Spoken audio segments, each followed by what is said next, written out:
안녕하셨어요? 자, 오늘은 예언서의 배경, 예언서 중에 예언서가 이사야서인데 이사야서가 제일 길어요. 66장으로 돼 있어요. 근데 이사야서의 신약 구약을 합쳐놓은 것과 같은 아주 소중한 책이지요. 이사야서를 위시한 예언서가 전체가 16권이에요. 그 중에 대예언서 4권, 소예언서 12권, 16권인데 대예언서는 예언자들이 특별히 잘나서 그런 게 아니라 길게 쓴 게 대예언서예요. 짧게 쓴 것이 소예언서예요. 대예언서 4권에는 이사야서, 예레미야, 에스겔, 다니엘 4권이 대예언서예요. 그 이사야서는 66장, 에스겔서는 48장을 길어요. 그 12권 소예언서는 아모스, 호세아, 요엘, 요나, 말라기까지 12권이지요. 근데 예언 운동은 BC 9세기에서 BC 5세기까지 500년간 계속됐어요. 그런데 5세기부터 1세기까지는 400년간 끊어졌어요. 이걸 침묵기라 그래.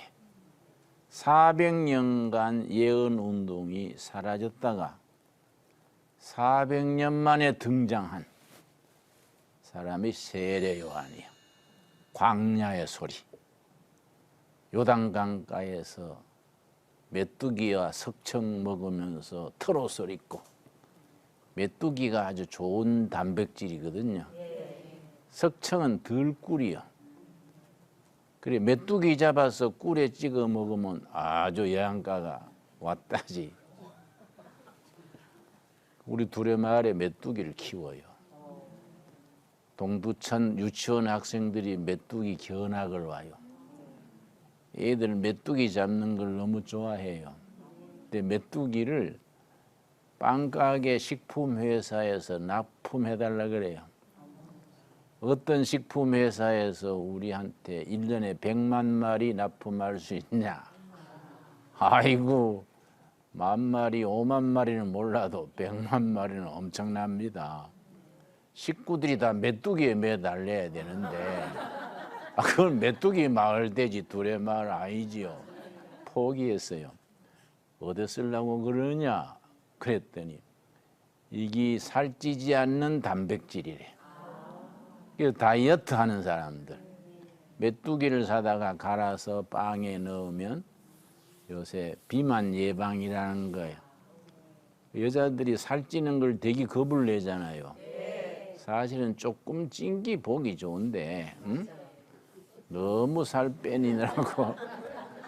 그 어떤 여자들은 보면 너무 말라가지고 걸어가는 거 보면 갈비뼈가 걸어가는 것 같아. 그건 딴 얘기고, 400년간 침묵했다가 탁 등장한 예언자가 세례 요한. 예수님보다 6개월 앞에서 길 닦는 사람이지. 그런데 예언자 운동은 다른 종교에서는 없어요. 성경이 유일한 아주 위대한 전통이지요. 그런데 예언자 운동 혹은 선지자 운동이 어떻게 일어나게 됐느냐, 그 배경을 내가 설명을 합니다. 솔로몬에서부터 시작됐어요. 문제 원인이. 자, 열왕기상 11장 3절 찾겠습니다. 천천히 찾읍시다. 바쁜 거 없으니까 11장 3절. 내가 성경 몇 장 몇 절 찾읍시다 하고 다른 얘기 좀 해요. 찾는 시간 드리는 거예요. 그러니까 다 찾아야지. 어떤 남자들은 부인 보고 당신 찾아. 자기는 가만히 있어. 그래 내가 뭐라 하지. 본인이 직접 찾으세요. 천국 갈 때는 따로따로 가니까 자기 신앙 자기가 지켜야지. 그런 거 아니에요. 그냥 찾으라 그래요. 자, 열왕기상 11장 3절 찾았지요? 왕은 후궁이 700명이요 첩이 300명이라 그의 여인들이 왕의 마음을 돌아서게 하였더라. 솔로몬을 지혜의 왕이라 그러지요? 솔로몬을 지혜의 왕 하는 건 50점이에요. 어린 나이에 왕위에 올라서 다윗 왕을 이어서 40년간 왕위에 있었는데 전반부는 좋았어요. 지혜로웠어요. 후반부 20년은 엉터리랬어. 어디서 변질됐느냐? 본문 말씀이 그 얘기예요. 후궁이 700명, 첩이 300명. 솔로몬이 바빴겠지요? 어이구, 우리는 여자 한 명도 감당 못해서 쩔쩔매는데 세상에 700명, 300명, 1000명을 그 관리하자면 어이구 안 됐어요. 어떻게 바쁘게 살았을까? 그런데 여자들이 솔로몬을 변질시킨 거예요. 왜냐? 왕궁에 후궁으로 첩으로 들어오면서 그냥 오는 게 아니에요. 친정신을 데리고 들어오는 기라. 안 그렇겠어요?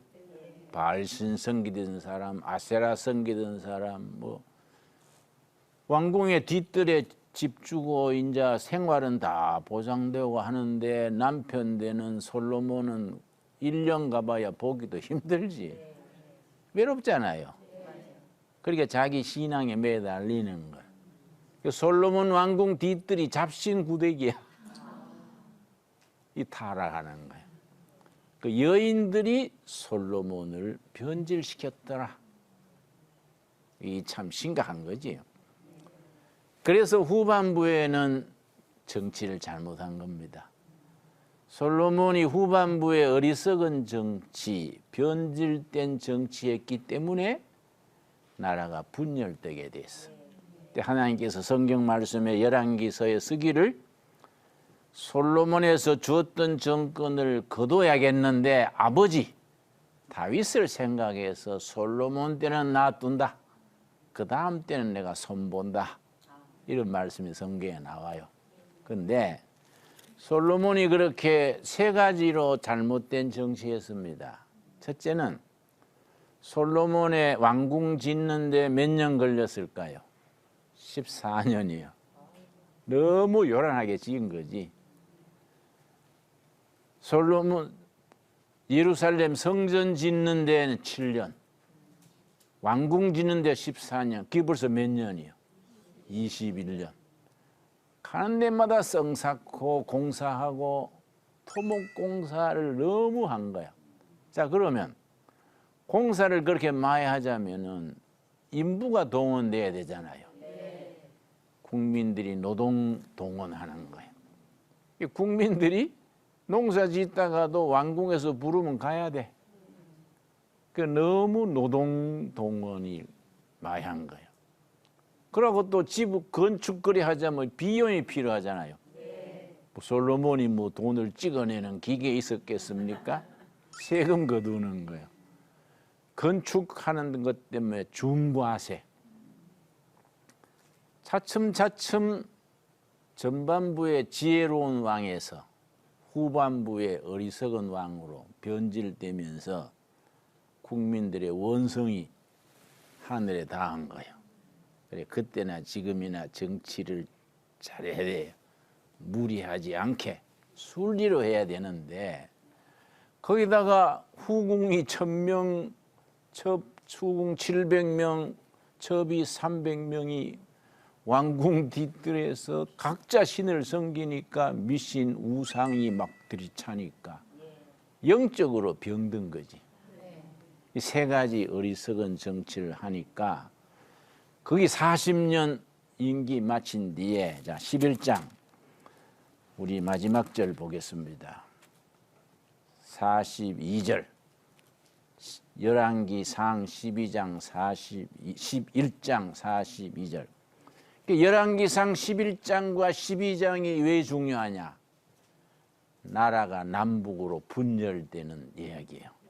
우리나라 지금 해방가 했더니 북쪽 북한 민주주의 인민공화국, 남한 대한민국 갈라지가 지금 또 어렵잖아요. 그러니까 열왕기상 11장 12장에서 솔로몬이 죽자 말자 솔로몬의 후반부의 멍청한 정치 때문에 갈라지는 얘기예요. 그래서 11장 42절 솔로몬이 예루살렘에서 온 이스라엘을 다스린 날수가 40년이라. 40년 만에 솔로몬이 이제 죽고 그 아들이 이름이 르호보암이요. 그 이름을 잘 기억해야 돼요. 르호보암의 적수가 여로보암이요. 그 이름이 헷갈린다고. 나도 설교할 때 자꾸 헷갈려서 르호보암 해야 될 자리에 여로보암 그러고 또 여로보암 해야 될 자리에 르호보암 그러고 이 우리나라처럼 김씨 박씨면 간단한데 뭐 여로보암 르호보암 무두셀라 이거 뭐 성도 없고 이름이 해도 안 돌아가고 할 수 없지요. 그런데 43절 솔로몬이 그의 조상들과 함께 자매 왕에 세운 지 몇 년 만에? 40년 만에 자매 그의 아버지 다윗의 성읍에 장사되고 그의 아들 누굽니까? 르호보암이 대신하여 왕이 되니라. 자, 아들이 아버지 이어서 르호보암이 왕위에 섰는데 이 국민 12지파한테 인준을 받아야 되는 거야. 왕위에 취임하는 대관식 있지 않습니까? 그게 12장이에요. 그런데 르호보암이 잘못한 거예요. 또 지금 북한의 김정은 비슷해요. 왜냐? 아마 30대에 이 사람 또 왕에 선 것 같은데 자, 세겜이란 곳이에요. 세겜. 세겜에서 12지파 대표들이 모여가지고 솔로몬이 죽고 아들이 르호보암 왕위에서는 이걸 인준하는 거야. 절차가 있어. 인중하는 절차가 세겜에서 이루어지는데 이걸 세겜회의라 그래요. 세겜에 이제 12지파 대표들 다 모여가지고 내가 이제 아버지를 이어서 왕이 되는데 12지파 대표 여러분 찬성하시지요? 예, 잘 받들겠습니다. 이게 절차예요. 그러면 이제 왕의 취임식을 거창하게 할 텐데 그 절차에서 난장판이 된 거예요. 왜냐? 솔로몬 시대에 공사를 너무 많이 하고 세금을 너무 거두니까 불만이 이렇게 올라갔는데 그때 어떤 지도자가 있었냐면은 여로보암이요. 여로보암이란 어떤 혼자 사는 과부의 아들인데 아주 지도력 있고 사람이 출중했어요. 솔로몬이 똑똑하니까 요셉 지파의 노동감독관으로 임명을 했어. 이 사람이 똑똑한 사람이요. 요셉 지파의 노동감독하다 보니 자기가 봐도 너무하거든. 농사 짓는데 건축하라고 불러내지. 세금은 뭐 작고 많이 매기지. 그러니까 요셉 지파 백성들을 대변해가지고 왕궁에 자꾸 보고를 했어. 폐하시여, 이러면 문제가 생깁니다. 세금이 너무 지나치고 노동일수가 너무 많습니다. 자꾸 대변을 한 거야, 노동자들을. 요즘 말하면 노동조합장 좀 된 거야. 요즘 식으로 말하면. 그때는 그런 말이 없었지, 물론. 그러니까 솔로몬이 또 밑에 신하들이 과잉 충성했겠지. 여로보암이 수상합니다. 이 백성들 편에 서서 자꾸 반역할 기미가 있습니다. 그러니까 솔로몬이 여자들 치마폭에 쌓여가지고 그 1000명 거느리자면 제정신이겠어요? 여로보암이 이게 이상합니다. 르호보암이 여로보암이지. 그러니까 그래 그 친구 그거 없애 제거해. 그럼 또 여로보암에 또 정부통이 있잖아요. 사전에 연락했겠지. 위기입니다. 도망치세요. 체포령이 내렸습니다. 뭐 이런 식이지. 그래서 어디로 도망갔냐? 에집트로. 그걸 망명한다 그래. 목숨 건지려고 에집트에 갔는데 에집트에 가 있으면서 계속 연락한 거야. 근데 솔로몬이 죽었단 말이야. 죽고 새로운 시대가 오니까 예루살렘에 있는 다른 동지들이 연락을 한 거야. 솔로몬이 죽고 아들 르호보암이 왕위에 설라 할 요때에 오셔가지고 우리를 도와주시오. 노동자의 대표, 대변인이니까. 그래서 이제 각 지파 대표들하고 에집트에 가 있는 여로보암이 와가지고 르호보암 만나기 전에 인원한 거야. 우리가 새로운 왕을 받들기 전에 요구 조건을 내걸자. 뭐라고 해야 될까? 자기들이 말을 맞춘 거예요. 그래서 이제 세겜에서 다 모였는데 이제 르호보암이 뭐 젊은 이제 차세 다음 왕설 사람이지요.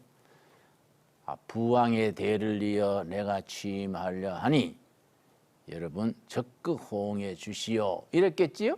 네. 그랬더니 지파 대표들 중에 그 왕에 취임하기 전에 요구 조건이 있습니다. 뭔 조건이냐? 세금을 줄여주시고 노동 일수를 줄여주세요. 너무 세금이 지나치고 농사 짓는 우리가 자꾸 부역하러 오라 하니 힘듭니다. 노동 일수를 줄여주시고 세금을 줄여주시면 잘 받들겠습니다. 좋은 얘기란 말이야. 그러니까 르호보암이 그래? 그럼 내가 생각을 해서 3일 뒤에 대답을 할 테니 3일 뒤에 다시 오시오. 그때 회의를 속개하겠습니다. 그래 된 거지요. 그러고서는 르호보암이 먼저 누굴 불렀느냐? 솔로몬 왕 때에 모시던 늙은 신하들, 경험이 많은 늙은 신하들을 초청해가지고 12지파 대표들이 이런 요구를 하는데 어찌하면 좋겠소? 그랬더니 늙은 신하들이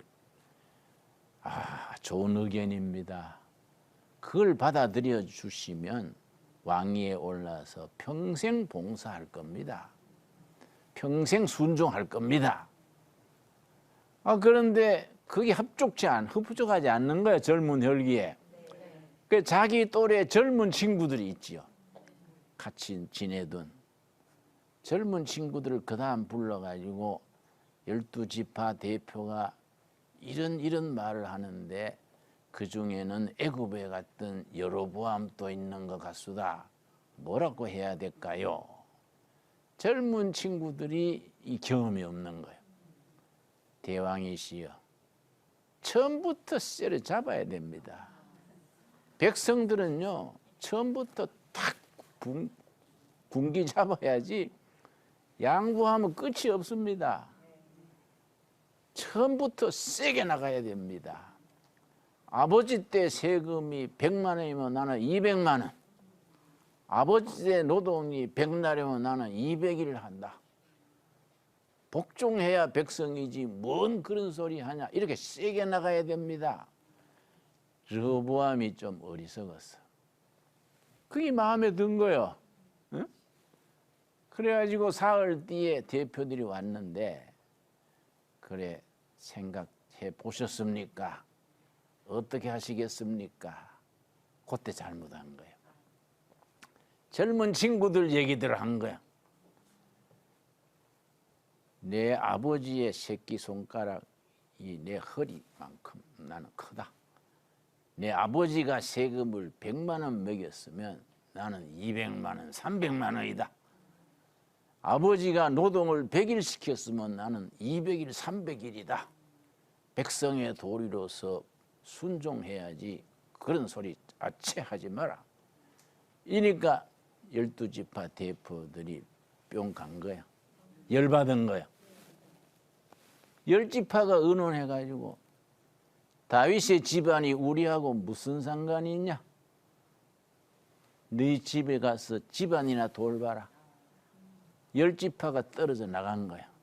그 지도자가 여로보암이지. 그렇죠? 애굽에 가 있던 노동 지도자. 10지파가 딱 떨어져 나서 북쪽으로 이스라엘이 되고 남은 지파는 2지파밖에 없어. 유다 지파와 베냐민 지파예요. 2지파만 남쪽에 남아가지고 남유다가 된 거예요. 그러니까 그 르호보암이 분위기 파악을 뭐하고 대표를 보낸 거예요. 아도람이라는 앞으로 국무총리격 될 사람 아도람을 보냈는데 아도람이 르호보암의 사명을 받고 가서 그러지 마시고 복장하셔야지요. 그랬더니 10지파들이 돌로 쳐 죽여버렸어. 쳐 죽이니까 긴급 보고가 들어가지요. 르호보암이 그 말 듣고 세겜에서 마차 타고 도망친 거예요. 도망쳐서 예루살렘으로 겨우 목숨 건져 왔지요. 겨우 왔다는 말은 내 말이야. 성경에 그 말 없어. 그 왔는데 우리나라가 갈라진 거예요. 아도람은 돌에 맞아 죽고 간신히 살아서 도망간 거예요. 그럼 북쪽이 10지파니까 더 강하잖아요. 그런데 여로보암이 이 사람이 또 문제라. 딱 지금 우리 북조선 같아. 백성들이 자꾸 예루살렘 성전에 제사 드리러 가잖아요. 영적인 고향이니까 이 걱정되는 거예요. 그래서 이게 백성들이 예루살렘 가서 여호와 하나님께 제사 지리러 다니다가 바뀌기 쉽다. 우리도 신을 만들어 가지고 우리 그거 가지 말고 성기를 해야지. 단과 부엘세바의 금으로 송아지를 만들어 가지고 이걸 섬겨라. 이게 우리 신이다. 예루살렘에 가지 말고 이걸 섬겨라. 우상을 내세운 거야. 망할 짓을 한 거지. 그 10지파가 훨씬 더 세고 강한데 결국은 자꾸 쿠데타가 일어나고 권력 있는 자가 전의 왕을 죽이고 계속하다가 722년 BC 722년 아시리아한테 망해버렸어. 근데 남쪽 유다는 더 작은 나라지만은 외교를 잘했어요. 그래가지고 150년을 더 지탱했어요. 그러다가 BC 587년에 바벨론한테 망했어요. 그 사이에 아시리아가 망하는 BC 722년이니까 8세기지요. 그 앞에 9세기 말 8세기부터 나라가 혼란해지면서 예언자들이 등장한 거예요. 그래서 성경에 보면은 나라가 태평하고 모든 것이 순탄할 때는 시가, 아가서, 시편, 이 시가가 많이 발전하고 나라가 어려울 때 나라가 망하느냐 흥하느냐 흉년 들고 민심이 흉흉하고 나라가 걱정될 때는 예언서가 왕성해지는 거예요. 그러니까 이제 아시리아 망하는 전후 한 150년 9세기 말 8세기에 예언자들이 등장했는데 대표가 6명이에요. 9세기 8세기 요엘, 요나, 아모스, 호세야, 미가 그러고 우리 주인공인 이사야 6명이 그 제1기 예언자들이요. 제1기 아시리아의 북이스라엘이 망하는 전후. 그리고 남유다는 150년 더 이어갔다 그랬지요? 그러니까 아시리아한테 BC 722년에 나라가 망하면서 아시리아가 사마리아 성을 포위해가 멸망시키고 포로로 끌어간 거예요. 그러니까 아시리아 제국에 다 흩쳐버렸어. 그 사람들은 영원히 못 돌아온 거야. 150년 더 가던 유다는 또 멍청한 짓들을 한 거예요. 부패하고 가난한 사람 억압하고 미신 우상 섬기고 이러니까 다시 예언자 운동이 일어난 거예요. 예레미야, 에스겔, 다니엘, 하박국 뭐 이런 사람들이 등장해서 이러면 나라가 망한다. 회개하면 기회를 주신다. 그런데 백성들이 안 들은 거예요. 그때 대표적인 예언자가 예레미야지. 결국 587년에 이번에는 바벨론에 망한 거예요. 그때 이제 제2기 예언자들이에요. 그리고 바벨론의 포로로 끌려가서 포로 생활하다가 하나님의 은혜로 되돌아와 가지고 새로운 나라를 세우는데 그때 예언자가 제3기 말라기, 또 학개, 스바냐 이런 사람들이요. 이제 3기가 나오지요. 그런데 우리가 지금 공부하고 있는 이사야는 제1기요. 1기. 1기에 6명이라 그랬지요. 요엘, 요나, 아모스, 호세아, 미가, 이사야인데 이사야가 제일 오랫도록 한 50년 예언자 운동을 했어요. 그래서 1장 1절, 이사야 1장 1절 4명의 왕을 이사야가 모신 겁니다. 그러니까 참 이사야는 드물게 보는 왕족 출신 예언자예요. 아모스 같은 사람은 저 국경지대에 농사 짓던 사람이에요. 야생 무화과 가수원하던 농사꾼 아모스인데 이사야는 왕족 출신이에요. 그러니까 히스기야 왕 같은 사람은 이사야의 사촌 형제인가 그래 사촌. 왕족이니까 이사야서는 문장이 뛰어나지요. 왜냐? 왕궁에서 교육을 받은 거야. 그러니까 아주 문장도 뛰어나고 왕족으로서 교육받았으니까 국제 감각이 뛰어나요. 국제 정세를 보는. 그래서 이사야서의 예언이 아주 그 시대를 잘 반영하는 거지요. 그리고 이사야는 그 나라의 장래가 어떻게 될까? 뛰어난 애국자예요. 망해가는 시대의 민족의 미래, 하나님의 구원의 날을 얘기하는 거예요. 그래서 이사야는 멸망해가는 나라에서 희망을 얘기하는 겁니다. 그 희망의 선지자. 그 다음에 2기에 나타나는 예레미야는 눈물의 예언자. 이 이사야서는 희망을 얘기하는 거죠. 그런데 나라가 너무 뒤죽박죽되고 우상 섬기고 부자들은 착취 부정부패하고 가난한 사람들은 막 하늘 품고 이러니까 이러면 망한다. 그게 이사야서 1장 4절 말씀. 슬프다 범죄한 나라요. 이때 슬프다는 뼈에 사무치는 슬픔이야. 아주 뼈에 통증을 느끼는 슬픔. 슬프다 범죄한 나라요. 허물진 백성이요. 행악의 종자다. 너무 그 시대의 범죄를 탄식하는 겁니다. 그러면서도 하나님께서 그 중에도 선한 자를 남겨두신다. 9절이요. 9절. 만군의 여호와께서 우리를 위하여 생존자를 조금 남겨두지 아니하셨다면 우리가 소돔 같고 고모라 같았으리라. 그런 중에도 남은 자가 있다. 남은 자.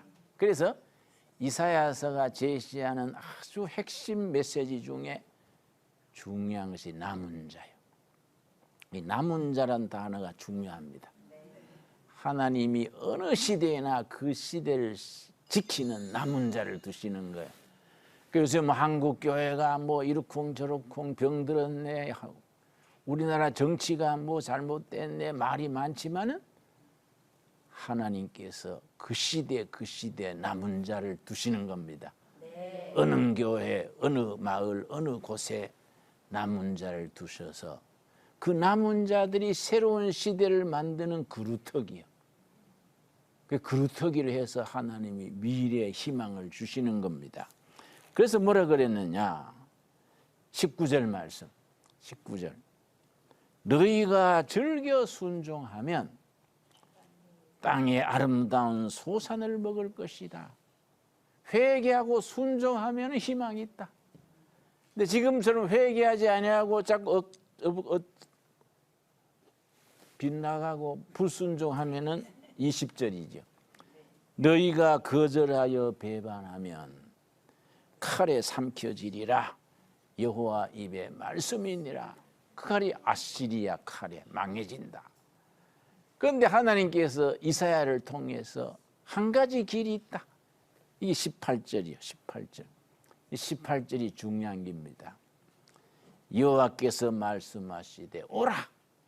우리가 서로 뭡니까? 변론하자. 대화하자. 대화. 하나님과 백성들이 서로 만나서 대화하는 걸 교회에서는 뭐라 그럽니까? 기도요. 기도. 기도가 하나님과 우리와의 대화예요. 그 이사야 선지를 통해서 하나님 와라. 우리가 서로 변론하자.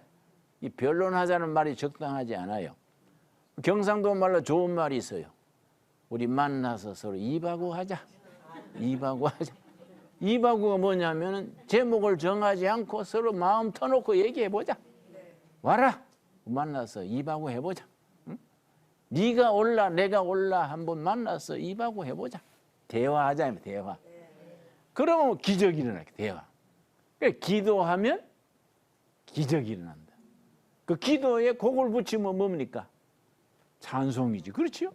기도에 곡을 붙여서 같이 부르는 게 찬송이지요.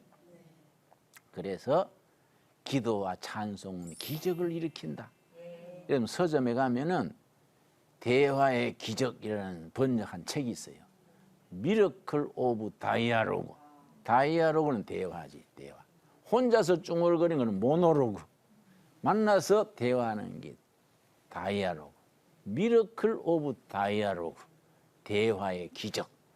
하나님과 우리가 만나서 대화하면 대화가 뭐라고요? 기도. 곡을 붙이면 찬양. 기적이 일어나. 무슨 기적이냐? 기적이냐? 기절이 아니고 기적. 그죠? 자, 18절 말씀. 18절 제가 다시 읽습니다.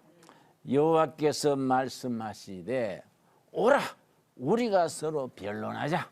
입하고 하자. 대화하자. 너희의 죄가 주홍 같을지라도 붉은 것 중에 진하게 붉은 것.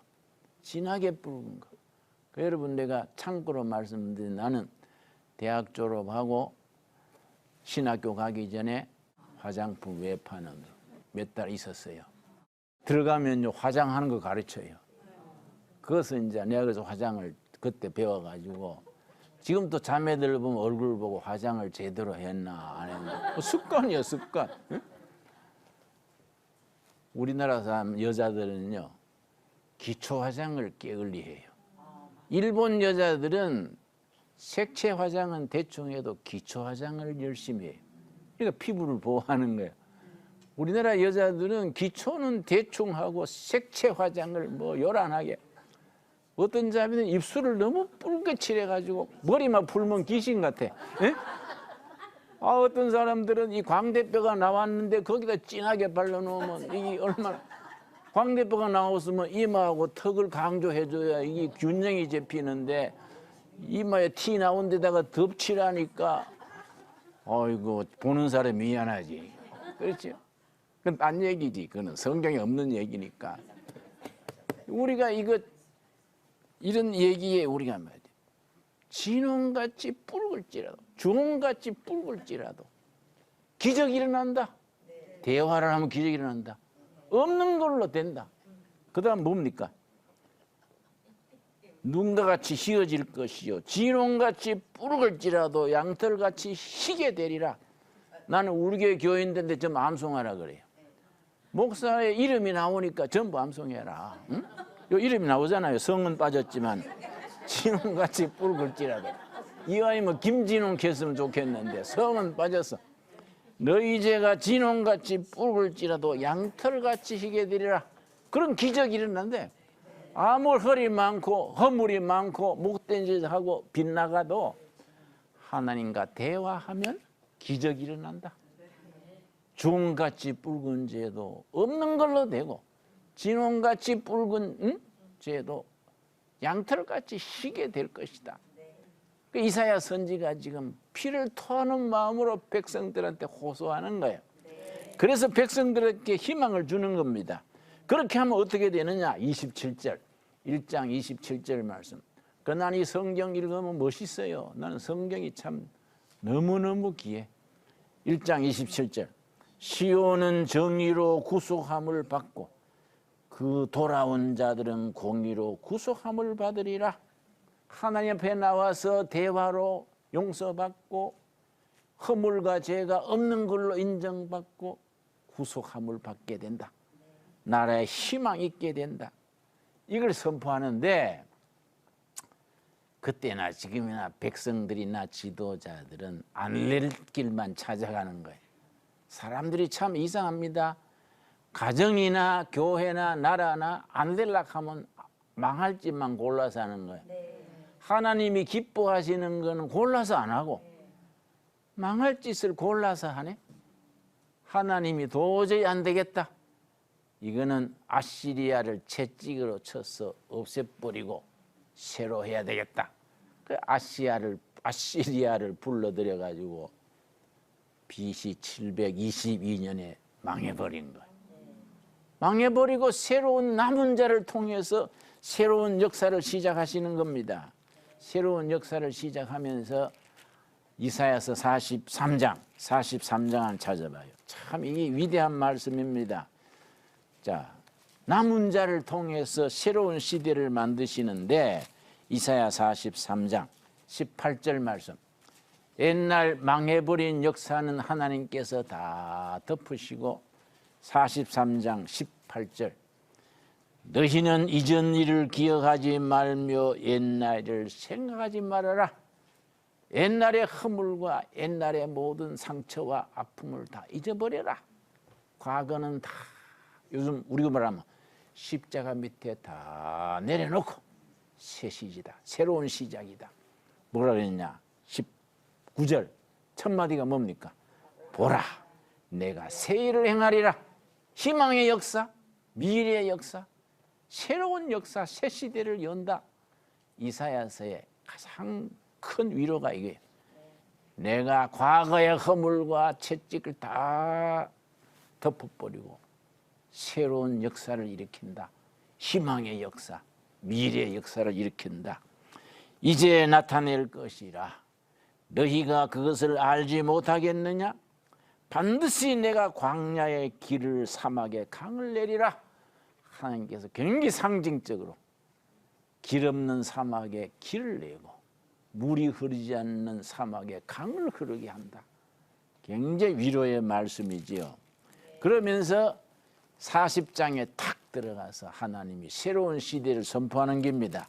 40장 1절, 40장 1절. 그래서 이사야서가 그런 역사적인 배경을 통해서 나라가 멸망의 길로 가니까 예언자를 통해서 하나님께서 회개하고 하나님 앞에 나오면 희망은 있다. 길이 있다.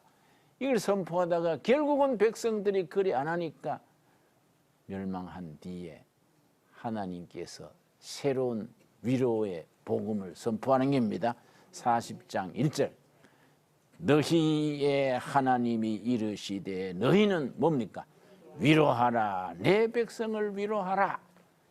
징계와 채찍 심판이 바꾸어져서 위로와 은혜, 용서와 축복으로 바뀌는 겁니다. 그래서 성경학자들은 이사야서 1장 39절까지가 제1 이사야, 40장부터 66장까지 제2 이사야. 저자가 다르다. 학자들은 그래 말하는데 나는 그 동의 안 해요. 뭐 그렇게 골치 아프게 자꾸 저자가 다르다 하냐. 같은 하나님이 저 말씀하신 건데 내용이 바뀐 거다. 심판과 채찍에서 위로와 은혜로 바뀐 거이다. 그래 받아들여야 은혜가 있지. 자꾸 저자가 다르네 뭐 복잡하게 계산하면 은혜는 떨어지고 골치만 아파. 나는 그런 거 뭐 성경을 대하는 태도가 그게 아니라고 생각하는 거지. 그러니까 되게 무시한 것 같지만은 믿는 게 좀 무식해야지 뭐 자꾸 꼬치꼬치 따지면 하나님도 짜증 낼 거 아니야. 넌 뭐를 따지냐? 응? 믿고 나오는 거지. 예를 들면 안 그렇겠어요? 40장 1절 위로하라 위로하라 내 백성을 위로하라. 위로하라가 히브리 말로 나하무예요. 나하무 암미 위로하라 위로하라 내 백성을 위로하라. 벌받을 만큼 고생할 만큼 왕따 당할 만큼 했다. 이제는 용서와 희망이다. 그래서 이사야서가 멋있는 것이 절망의 시대에 희망을 노래하는 거예요. 심판의 끝에 위로와 은혜가 임하는 거지. 그 이사야의 신앙이 우리들의 신앙이 되고 우리의 체험이 되고 우리의 미래가 될 수 있기를 바랍니다. 거기까지. 감사합니다.